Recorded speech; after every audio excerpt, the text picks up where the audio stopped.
పహల్గాంలో ఉగ్రవాదులు దారుణంగా దాడికి తెగబడ్డారు. పర్యాటకులని లక్ష్యంగా చేసుకుని కిరాతకంగా చంపేశారు. ఈ ఘోరాన్ని దేశం ఎప్పటికీ మర్చిపోదు. ఉగ్రవాదులను నిర్దాక్షిణ్యంగా ఏరివేయాల్సిందేనని ఉప ముఖ్యమంత్రి పవన్ కళ్యాణ్ వ్యాఖ్యానించారు. మనకు మంచితనం, కనికరం ఎక్కువయ్యాయన్నారు. కాశ్మీర్లో ఉగ్రదాడిలో ప్రాణాలు కోల్పోయిన శ్రీ పొట్టి శ్రీరాములు నెల్లూరు జిల్లా కావలి వాసి సోమిశెట్టి మధుసూదన్ రావు భౌతిక కాయం గురువారం స్వస్థలానికి చేరుకోగా పవన్ కళ్యాణ్ పూలమాలలు వేసి నివాళులర్పించారు. సహచర మంత్రులు నాదెండ్ల మనోహర్, ఆనం రామనారాయణ రెడ్డి, సత్యకుమార్లతో కలిసి బాధిత కుటుంబ సభ్యులకు ఓదార్చారు. సుమారు గంటకు పైగా వారితో మాట్లాడారు. అనంతరం మీడియాతో పవన్ మాట్లాడుతూ, మధుసూదన్ రావు కుటుంబ సభ్యులు క్షోభను చూశాను. మరి వారి ఆవేదన వింటుంటే మనసు వికలమైంది. మాట్లాడటానికి మాటలు రావడం లేదు. ఇదే ఘటనలో చనిపోయిన విశాఖకు చెందిన చంద్రబాబు కుటుంబ సభ్యులను కూడా కలుస్తాను. తర్వాత మంగళగిరిలో మీడియాతో అన్ని వివరంగా మాట్లాడతానని పవన్ అన్నారు.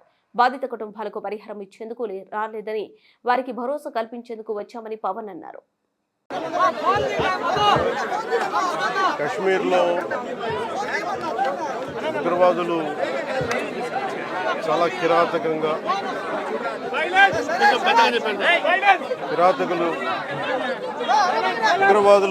కశ్మీర్ ఉగ్రవాదులు చాలా కిరాతకంగా టార్గెటెడ్ కిల్లింగ్ చేసిన విధానం అక్కడ తూటాలు పేలితే దాని ప్రకంపనలు దేశం నలుమూలలకి వెళ్ళిపోవడానికి ఈరోజు మధుసూదన్ గారి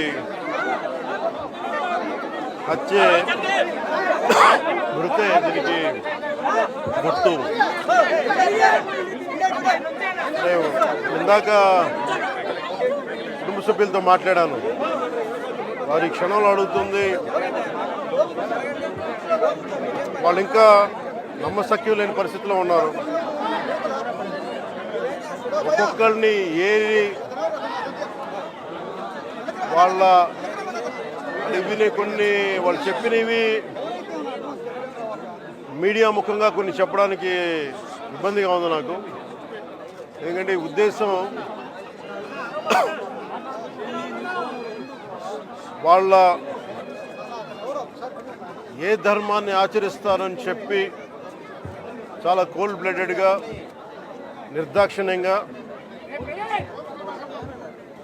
చంపేశారు. అది అన్నీ నమ్మి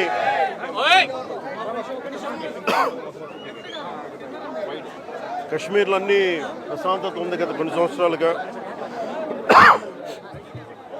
అన్నీ బాగుంటాయి అని చెప్పి వెళ్తే మేము తిరిగి ఇలా ఈ పరిస్థితుల్లోకి వాళ్ళు, నాకు కూడా బాధ, ఇంకా గుండెలు ఉనికి నేను మాట్లాడలేకపోతా ఉన్నాను. ప్రత్యేకించి దీన్ని రేపు కానీ ఎల్లుండి కానీ ప్రత్యేకమైన సమావేశం మంగళగిరిలో ఏర్పాటు చేస్తాం. ఎంత కిరాతకంగా, ఎంత దారుణంగా చంపారు వాళ్ళని. ఈ సమయంలో వాళ్ళు అడుగుతూ మేము ఆత్మగౌరవం ఉన్న వాళ్ళు మేము నిజంగా ఇక్కడ ఏదో ఒక ఎక్స్గ్రేషియా ప్రకటించడానికో లేదంటే దీనికో రాలేదు. నిజంగా ఉగ్రవాదుల దాడిలో ఇది రిపీటెడ్గా, ఎందుకంటే నేను 86 నుంచి 89 వరకు నేను కాశ్మీర్లో ప్రతి సమ్మర్లో అప్పుడున్న పరిస్థితుల్లో షూటింగ్ల వల్ల వెళ్ళేవాడిని, నేను పనిచేసేవాడిని. సో నాకు పరిస్థితులు తెలుసు. నాకు మళ్ళీ తిరిగి అలాంటి పరిస్థితులు పునరావృతం అయినాయి అనేది చాలా చాలా బాధ కలిగిస్తూ ఉంది. కొన్ని అంశాలు ప్రత్యేకంగా ఆవిడ తెలియజేశారు. వారి అమ్మాయి కానీ వారి అబ్బాయి కానీ వాళ్ళ పడ్డ క్షోభ చాలా చాలా వివరంగా తెలియజేశారు. ఎంత సాడిస్టిక్గా, ఎంత మెథాడికల్గా, కోల్డ్ బ్లడెడ్గా చంపేశారు చెప్తుంటే అసలు కడుపులో బాధ ఉండలు చుట్టుకుపోతాం. అందుకని ప్రత్యేకించి ఈ సందర్భంలో కాకుండా సమయం అవుతుంది అన్నారు. అందుకని ప్రత్యేకించి మళ్ళీ నేను మంగళగిరిలో ఒక మీడియా సమావేశం ఏర్పాటు చేస్తున్నాను. రేపు కూడా వైజాగ్ వెళ్తున్నా.